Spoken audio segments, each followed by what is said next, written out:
Here's the big prediction. Arizona State is going to beat Texas, and I will completely explain why. This is Locked On Big 12.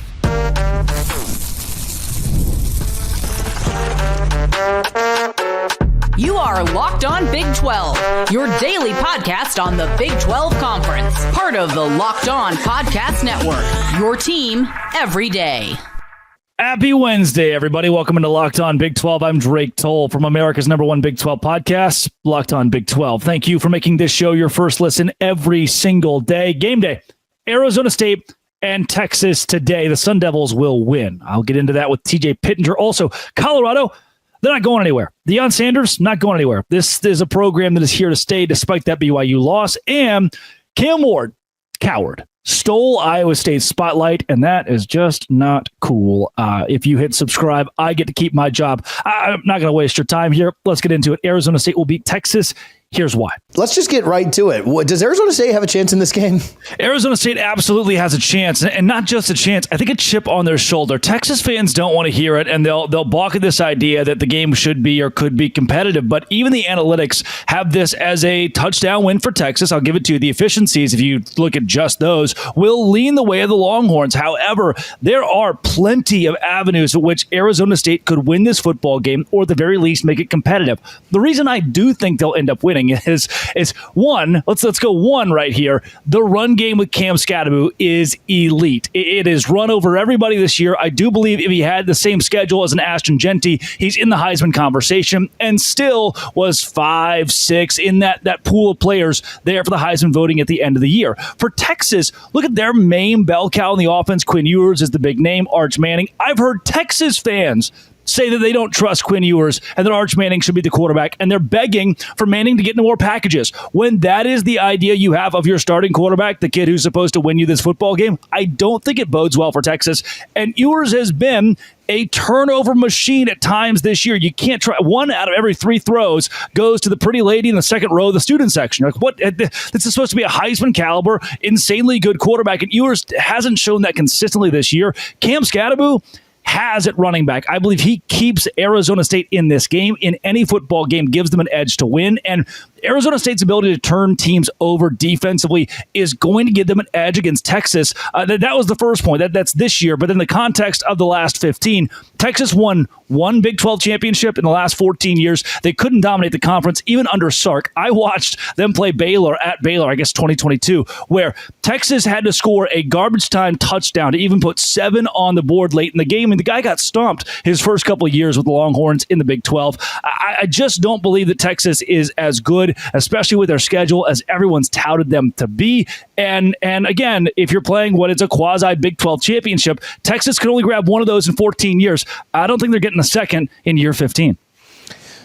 There might not have been a hotter team toward the end of the regular season Absolutely. and then into conference championship week as Arizona State. I would assume that if Kenny Dillingham could have picked, he would have played his very next game the next week, because how much does the layoff? Texas got a pretty good challenge a week and a half ago with Clemson and got to see some things. How much does the layoff maybe impact things? It's the old rest versus rust adage. Yeah, I think that Texas fans would argue that Clemson game was a blowout, but if you look at it, I mean, the 14-point victory, they couldn't put them away. There was a point late in the game where Texas has the ball up by 7. Clemson is within striking distance of the Longhorns. So while that game started so slow for the Tigers, there was an opportunity. The door was still open. And the fact that Texas left the door open didn't give me a ton of confidence that the Longhorns could boat race Arizona State. Now, to your question, that is it. I mean, was the competitive game for Texas something that puts them at a disadvantage going into this one 9-10 days later? And if you're Arizona State, was the rest worth it? Was the bye week worth it? And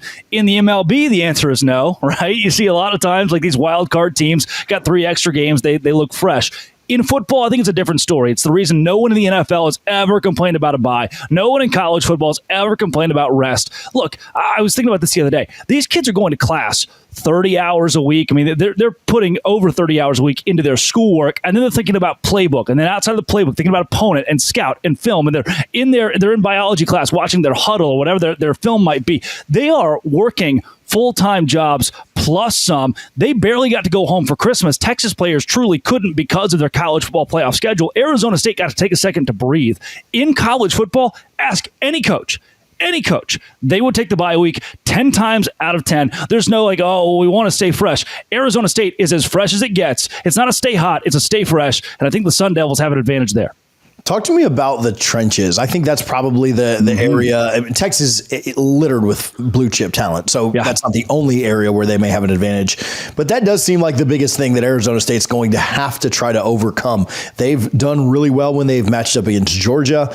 Texas has in the trenches. Now I know one of those games wasn't super close, but they've done a good job of limiting Georgia's run at times. Is that the biggest obstacle you see in this game for Arizona State? No doubt, it has to be. I don't believe there is as much of a gap between skill position for these two teams as many would have you believe in the Texas realm, and that is because Arizona State seems to go so deep at the wide receiver position. Cam Scatterboot, running back, Sam Levitt at quarterback, and Levitt is, again, I talk about chip on a shoulder. He's a guy who, when we compare Quinn Ewers' stats to Levitt's stats, Levitt, who's a sophomore, 24 touchdowns to Ewers' 26, 5 interceptions to Ewers' 10.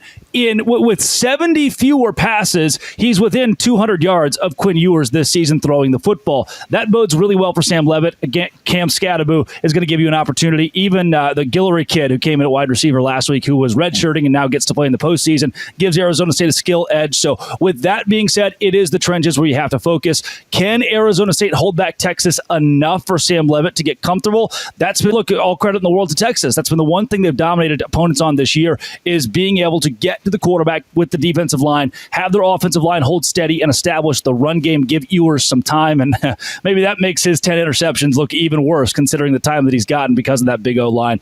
Here in this game, yes, the trenches are where it matters the most. If Sam Levitt has time to let the skill position players cook, that's where Arizona State can win. But that's a big if.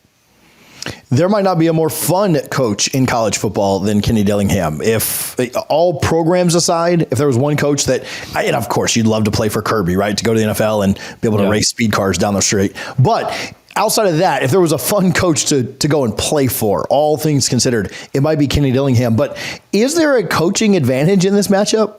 There is certainly a pomp and circumstance advantage. Going into a bowl game like this, Kenny Dillingham is the rah-rah guy. He is the master motivator. If you're playing NCAA 25, you're going to pick a different category from recruiter to tactician. He is the motivator. I want to play for that guy. And there are a lot of BYU fans or Kansas State fans or Colorado fans in the Big 12 who just don't like him because he's really tough to root for when he's not on your sideline. If you're not one of his players or one of his fans, then he's Kim Mulkey, right? He's just this loud, just this exuberant character that people want to fight against. But his players love that. That's the dude you want to be on their side because they're ticking everybody else off, and they're not afraid to talk. And then Kenny Dillingham backs it up. Is there a coaching advantage here? X's and O's wise, that was the whole conversation this offseason, is Dillingham might have built the best X's and O's staff in the Big 12. That was, okay, sure, but the Jimmys and Joes aren't there. Come to find out, they are with the coaching staff as well. If there's an advantage from a motivational standpoint, it certainly is a nod to Dillingham. X's and O's wise, too. They're the hottest team in the country for a reason. They beat Arizona 49-7 for a reason. They were able to hold off a late BYU comeback for a reason and dominate Kansas State by 10 on the road for a reason. I love what Arizona State has done from a coaching standpoint this season, and really their only big blemish was that loss to Cincinnati where their quarterback didn't play. Everyone is trying to figure out from the outside, right? Everyone is trying to figure out who Texas is playing in the next round between Ohio State and Oregon, which I think is going to be the best college football game we get in the playoffs. But is that pressure, maybe how does Texas deal with that pressure versus how Arizona State can go into this thing as loose as possible because no one is picking them? Arizona State does not give a rat's butt who plays in the national semifinal. Texas does. I can guarantee you that those players on the Texas roster, there are coaches on the Texas staff that are looking toward, okay, who would it be between Oregon and Ohio State? How do we scout? And there are coaches who it's their job every given week to look a week ahead. It's probably your 23-year-old GA who's sitting down there watching that film. But for Texas, I can guarantee you, that Quinn Ewers right now is wondering, oh, what if I get to play Ohio State? Oh, how cool would it be to have that kind of matchup against my former team? And Arizona State's like, okay, we could get a Pac-12 matchup with Oregon. We don't even care. We're just going to go beat Texas. That is the difference. And I talked about that a lot with Miami and Iowa State this last week. Of Miami kind of, they missed the mark. They weren't really focused on a bowl game. Iowa State had one mission, that was go win a football game. Arizona State has one mission. It's not to win a national championship. It's to win a football game. Texas, this is a program that perennially, historically, falls to the noise. There's a whole lot of noise this week. I want to get your prediction, so I'll ask this as a double and we'll wrap up and get out of here. Would anybody in the country outside of the Arizona State program and alums and fans, would anybody in this country be happier than Brett Yormark if Arizona State is able to win this? And then give me your prediction. Me, probably me. I would be very happy if this was to occur. Here is the prediction people are going to push back on. When Michigan played TCU in that college football playoff game, Michigan's O-line was too good, their D-line was too good, the quarterback was too experienced and too poised. And in the end, TCU made it about the skill position players, made it about a foot race, made it about a track meet, and they won the game on that. I think Arizona State has had plenty of time to find holes, plenty of time to scout this game out. The Sun Devils win this one by a fine. And Texas offense, we've seen it struggle, especially against that Georgia team, who even with the backup quarterback was able to win in the SEC championship. I believe that Arizona State holds Texas to 24 points in this game. They put up a total of 27 themselves. That's 2 field goals on the board, which is crazy for Arizona State. 27-24. The Sun Devils get it done, and it's not even a miracle. They expect. Everybody in that program expects to get it done in that fashion, and they will. Today's show is brought to you by Game Time. Last night, I went and saw the Avett Brothers New Year's Eve show at Bojangles in Charlotte, which rocked, by the way, because Game Time has the lowest prices guaranteed on tickets, or they'll credit you 110% of the difference. They make it even easier to get tickets for your favorite events with their new feature, Game Time Picks. It filters out the fluff to show you incredible deals on great seats. I was looking, I saw they're very cheap to see the Avett Brothers, and then I said, I'm going to go to the app. I can see the app's all-in pricing. It shows the total cost up front, no surprise fees at checkout. I'm in. With Game Time Picks, I also found amazing deals. You can even see the view of that seat. The super deal was particularly impressive, offering a great seat at an unbeatable price. Take the guesswork out of buying tickets with Game Time. Download the Game Time app, create an account, use code LOCKEDONCollege for $20 off your first purchase. Terms apply. Again, create an account, redeem code LOCKEDONCollege for $20 off. Download Game Time today. What time is it? It is Game Time. Visit Game Time and download that app today. What went wrong for Colorado in this bowl game? Yeah, TJ, to shoot just straight, it was domination. And I've said this before, I'll say it again. BYU made Colorado look like a scared football team, and I'm not sure if anybody else has done that this season. You could see it in the way that Shedeur played. You could see it in the way the receivers were hesitant to catch a pass or to meet a defender. BYU was just a much more physical team. Now, the first thing I want to emphasize with this is you will hear ad nauseum from social media, from national pundits, that Deion's done, and without Travis Hunter and Deion Sanders, he can't win there. Even if he does stay, and he'll go to the NFL, and this is the end of his era at Colorado. All of that is complete hot air. All of that has no worth, carries no worth. 9 wins for a Colorado team that could have won 3 or 4 games, and no one would have been surprised from the national perspective. This was a massive season for Deion Sanders, a massive season for the Buffs, a massive season for Boulder, Colorado, and the economic impact that the program had on an entire city, and that's spreading across the state. This should not be looked at as a Colorado loss that takes them out of further Big 12 contention in seasons coming up, but instead should be, we got our butt kicked. Doesn't mean it's the end of the world, and Colorado can rally, pick themselves up, and have a good 2025. And that's kind of what Deion said at the podium as well, as we got our butt kicked. Now let's rally. Yeah, it's too often, and especially when it's the last game of the year, especially in college. It's different in the pros. It's different in other sports. When it's the last game of the year, so much is made about the final game, right? And we put sometimes too much emphasis on the results of a final game. Good and bad. And so, yeah, not trying to play so much of the moral victory game here for Colorado, but it's really not. They wanted to win, right? And Deion wanted to win this game. Coach Prime wanted. There's a reason Shedeur played. There's a reason Hunter played. And we'll talk about those guys in a minute. But it's really not the end of the world. It is a bowl game. It is, at the end of the day, a glorified exhibition. And to not play that moral victory game is important because they competed for a reason. But this has no bearing on the success, the turnaround, the story, and more importantly than all of those combined, the future at Colorado, like you just said. They obviously showed some weaknesses in this game, and they obviously have a ton of things that need to go right for them. The offensive line needs to continue to improve. They're replacing 2 top 5 picks. There are a lot of things. They're not replacing an O-line coach as of today. There are a lot of things that need to improve and fix and get going back in the right direction. But I don't think that even a blowout loss to BYU, a really good freaking team, is enough to sound the alarm bells in a bowl game. No, it can't be. And think about this. Is there any recruit in the country where you could go to him and say, hey, do you not want to go to Colorado now because they lost to BYU in this bowl game? The answer is no. There's not a 4-star who's saying, oh, I don't want to play for Deion now. I don't believe anymore. My NIL is not going to be as good. No, this is a game, a one-off where, yeah, you lost, and Jake Retzlaff and BYU called it the quasi-People's Big 12 Championship. And the fact that the score ended up the way that it did doesn't indict Colorado as a program that's got to reset anything, or they're not set back by weeks or months or years because of this loss to BYU. They lost to a better football team. And BYU probably wins this game 7 or 8 times out of 10. And based on the way that it was performed on Saturday night, you can't really argue that. So I have full faith in Deion Sanders. I think everybody else should too. And the problem is, TJ, you and I talked off the air beforehand about the hate that Deion Sanders is getting because of this game, because of the last couple of seasons.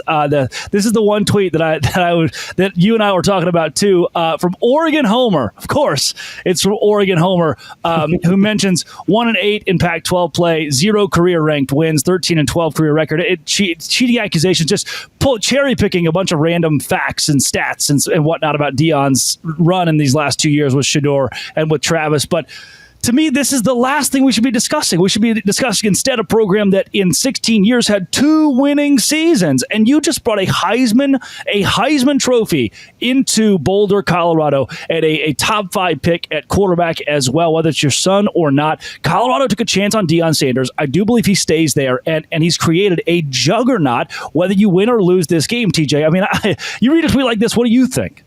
Yeah, I think they should rename the account Oregon Hater as opposed to Oregon Homer, because, yeah, if there's anything, and as much as, and we'll talk about this again later too, but as much as people want to make, oh, Coach Prime's just about himself and Deion Sanders only cares about his kids or Travis or this, that, and the other, I, again, don't want to play the moral victory game. No Buffs fans want to hear like, oh, at least they tried hard.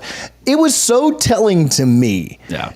For all the people that say he's just about himself or he's just about his kids or this, that, and the other, the fact that those kids were in the game down 30 points or down 26 points, fighting their tails off. Shedeur taking a beating behind an offensive line that was getting dominated. Travis still out there absolutely busting his butt. That long touchdown was incredible. The long reception down the side where they couldn't get. They did end up scoring because Shedeur took the sack. The fight and the effort that they showed kind of proved that all those narratives around, oh, they just care about themselves. No, they cared about Boulder. They cared about the city. They cared about the program. They cared about the team, their teammates. And you had other Heisman-type quarterbacks opting out of second halves of games yesterday.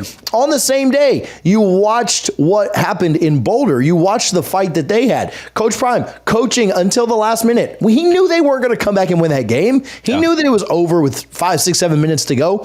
And the intensity, the effort from the players, the coaching, all of that kept going, and it blows a hole in every false narrative that's ever existed around who he is as a person and who this team and this program is. Well, I think there will be fans out there who are saying, oh, well, these guys wax poetic so much about a Texas Tech, or I say about a Colorado, not a Texas Tech or a TCU. There are schools in the Big 12 that were supposed to win 8 or 9 games this year that won 8 or 9 games. Kansas State's in that boat as well. This is a Colorado story that begins with 3 wins last season, that begins with them struggling to the point where we wondered if Deion Sanders would have long-term success in college football. Would he be a head coach? Can he do it without his kid? And now all that's put to rest. This was a display of leadership that starts with the head coach, of leadership that begins with Deion Sanders and has trickled down to his entire roster, and his son and obviously Travis are a part of that, but I don't believe that it indicts them next season. And then I'll correct myself, 4 wins last year. It doesn't indict them next season because that leadership's still there as long as Deion Sanders is there.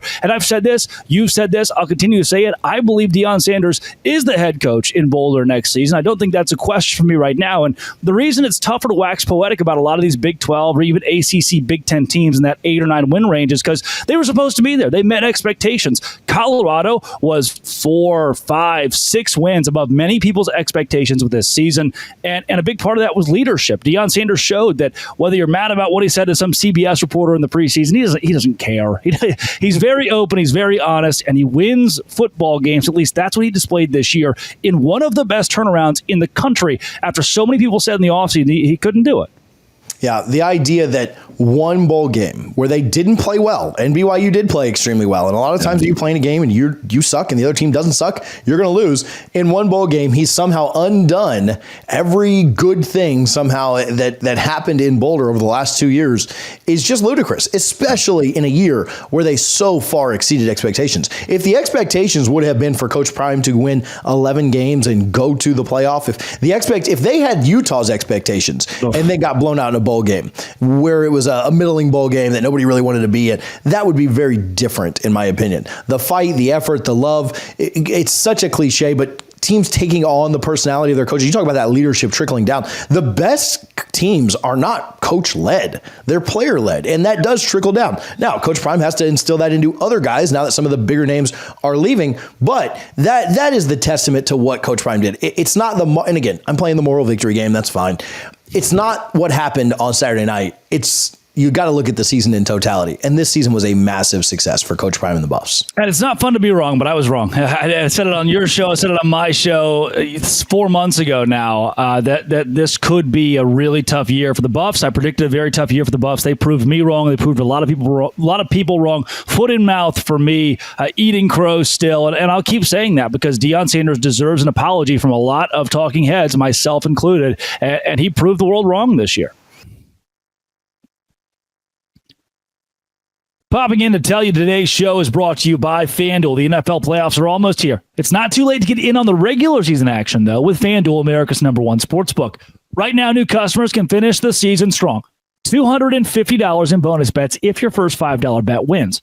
FanDuel has so many ways to pick up a W. I love betting on which players will score a touchdown, how many points each team will score. It is thrilling. Not only can you bet on who will win the game, but FanDuel also has bets for which players will score a touchdown, how many points each team will score, and so much more. I love Saquon Barkley is going out there and playing. Well, I can just bet on him to score a touchdown, and it pretty much is going to hit most of the time.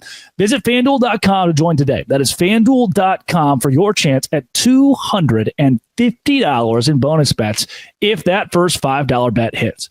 Make every moment more with FanDuel, an official sportsbook partner of the NFL. Visit FanDuel and the FanDuel app and do it today.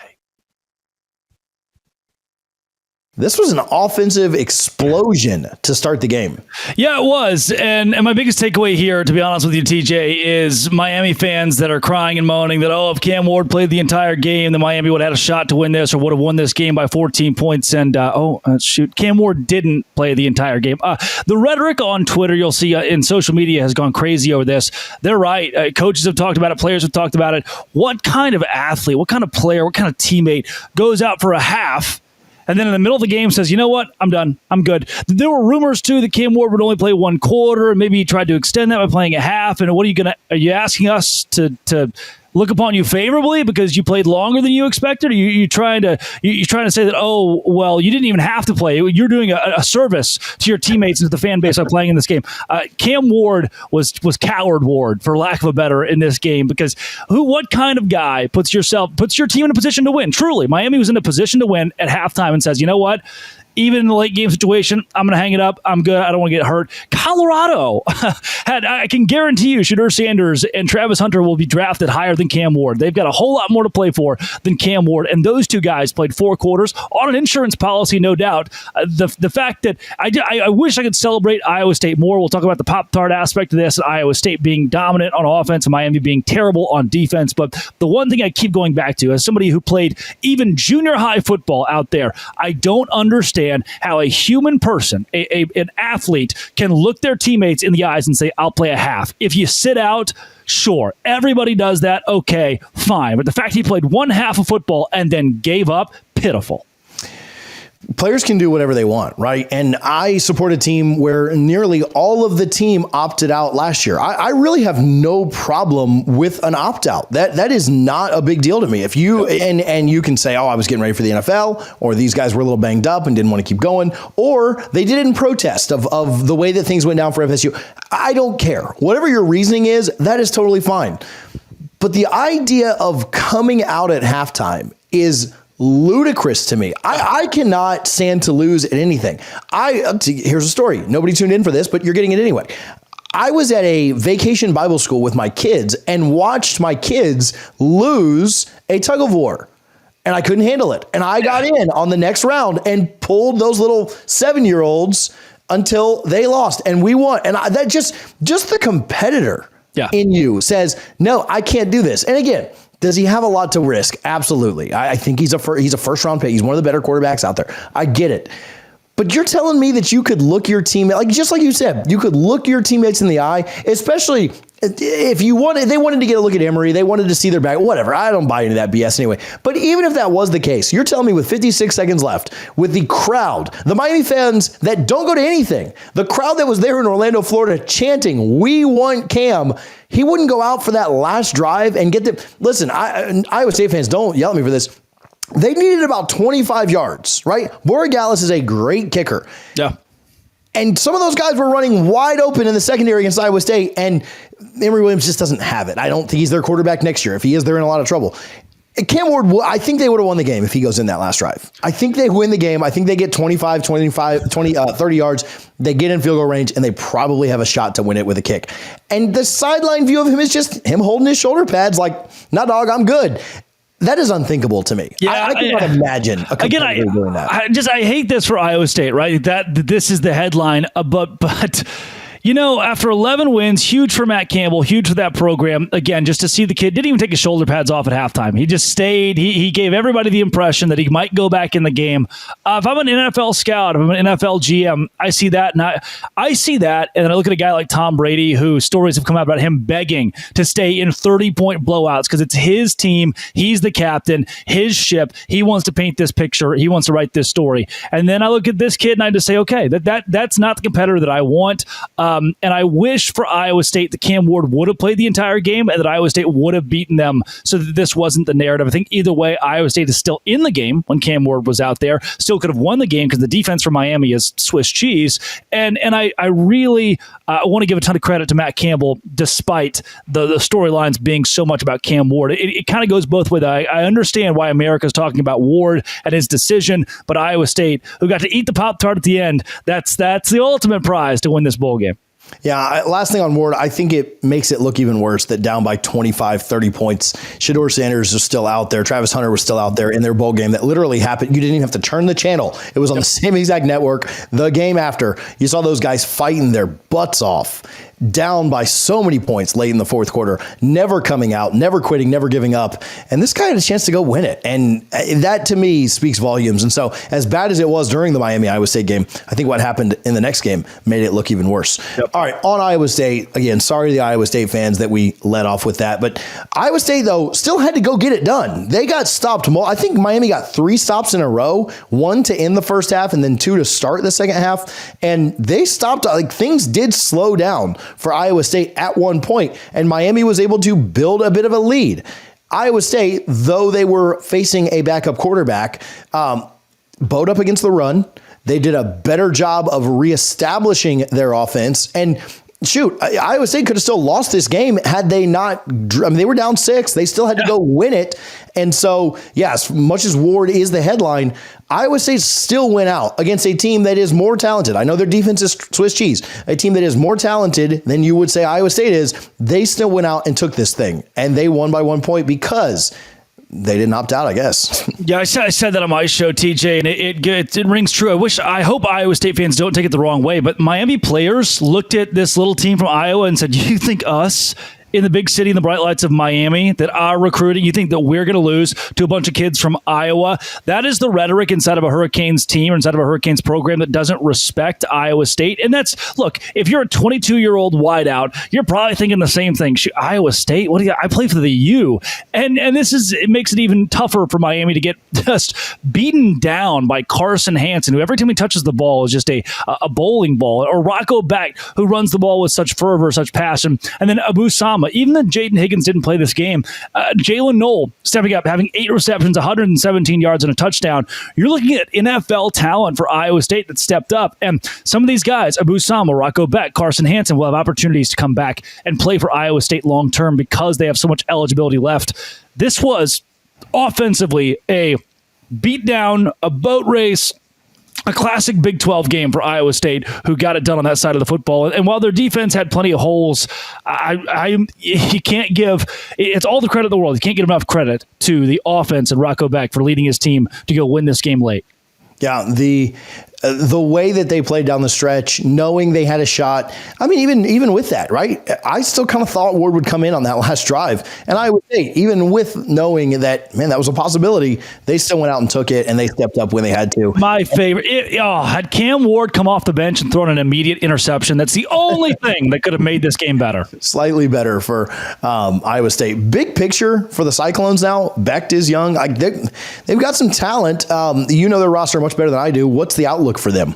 Huge. Oh my gosh. I love them. They brought back 21 starters this year, most of their production from the offense and the defense. While that number won't be the same next season whatsoever, they still have enough pieces on the offensive line and in the trenches overall to be darn good. They've already brought in 2 transfer portal wide receivers to replace Jalen Knoll and Jaden Higgins. They're going to reload a roster that was a game away, a play away from a Big 12 title. I say a play away from being in a better spot in that Big 12 championship with another win, and an opportunity to go to the college football playoff. You're a game away. So that coming back next year, Rocco Beck, Carson Hansen, the 2 wide receivers out of the portal, and Abu Sama.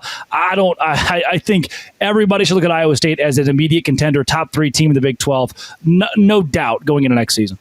I was somewhat considering just getting up and walking away halfway through this interview as a kid that supports the ACC, but I didn't, just so that we could get through it. But Drake, where can people follow you? Where can they find more of your work? Yeah, at LO Big 12 or at Drake C. Toll on Twitter or wherever you find your podcasts, at Locked On Big 12. If you're a Miami fan, don't find me at all, please.